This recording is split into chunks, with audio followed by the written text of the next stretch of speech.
weekend torrential rains have resulted in the Dobra River bursting its banks in Ogulin and flooding some 1,000 buildings, and some 400 homes are currently in danger. The material damage to the area is in the process of being assessed. More rainy weather is expected in Croatia's west tomorrow, with more areas coming under threat of flooding. Meanwhile, Zadar officials are meeting following the terrible floods of last week. It is believed that the Zadar mayor will not be declaring Zadar an area of natural disaster today, as was planned earlier, but would do this at the end of the week due to the forecast calling for more heavy rain in the coming days.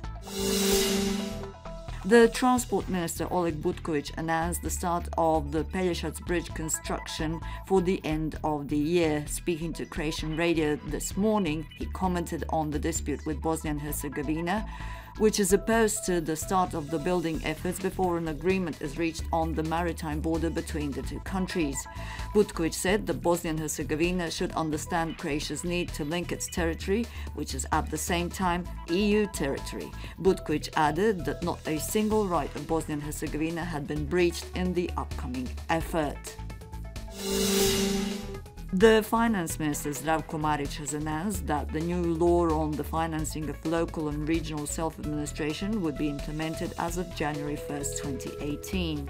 The new law is seen as being a fairer and simpler way of distributing income tax, but also decentralizing the finance system.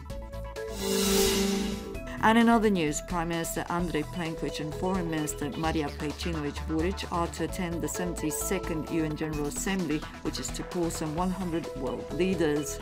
Upon arriving in New York, the Prime Minister will be meeting with representatives of the Croatian community living there. Plenković will be addressing the UN General Assembly on Thursday and is scheduled to hold a string of bilateral meetings during his stay. The coastal town of Zadar is hosting the Elmar Scientific Gathering, which has gathered some 80 experts from different countries specializing in wireless communications. Those gathered will be presenting the latest findings in the field until September 20th. And in sports, in tennis, the Croatian Davis Cup team secured a place in the Davis Cup's top brass world group for 2018 after beating Colombia over the weekend in Bogota. Marin Cilic won the deciding match in Sunday's game over Santiago Giraldo in straight sets 6-3, 6-4, 6-4. And in football, Sunday saw two matches in the 9th round of the top domestic league. Hajduk lost at home to defending champs Rijeka 2-0, while Rudeš defeated Istra 1961 1-0. And the weather. Enjoy the wonderful afternoon while you can, as more downpours are forecast for Tuesday. However, there may be some thunder and rain in the northern Adriatic and at high elevations, and even more expected in central Croatia after 4 p.m.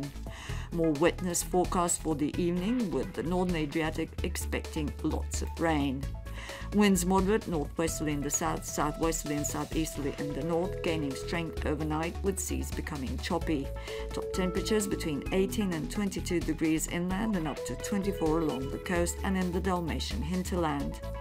Tuesday and Wednesday will be cooler with northerly winds and cloudy. It will be wet with heavy downpours accompanied by thunder in places, the wetness reaching eastern Croatia later in the day.